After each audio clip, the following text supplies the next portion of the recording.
Le serviteur de Dieu devrait être une personne isolée, consacrée uniquement à lui.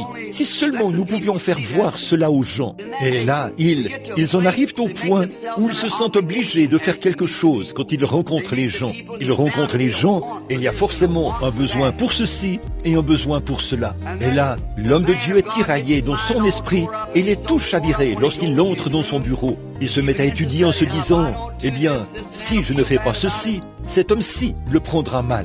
Quant à ceci, si je ne fais pas telle chose, cet homme-ci le prendra mal. Et là, quand il s'avance sur l'estrade, il ne sait même pas où il en est. Il est tiraillé dans son esprit, alors qu'il aurait dû passer ce temps-là avec Dieu.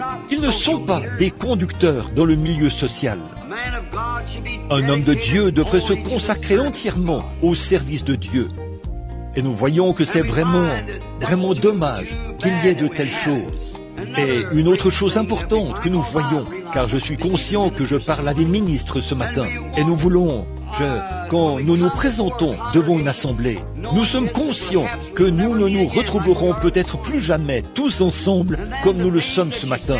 Alors Dieu vous tient pour responsable des choses que vous dites. Donc, vous devez venir dans un esprit de prière et demander à Dieu ce qu'il faut dire. Et une fois sur l'estrade, vous comptez sur lui pour apporter quelque chose qui aidera les gens. Nous connaissons tous des hommes qui sont sur le champ de travail aujourd'hui, de grands hommes.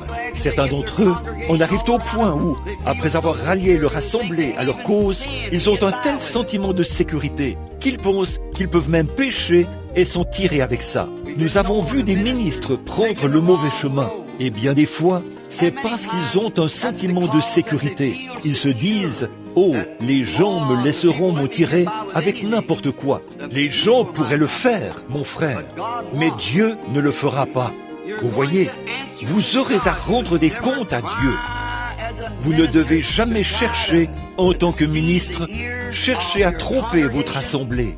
Peu importe combien il pourrait pousser des cris, ou jubiler, ou être tout excité, ou vous passer la main dans le dos et dire « Le message est merveilleux ». Vous devez être un serviteur de Christ et demeurer honorable avec cette parole.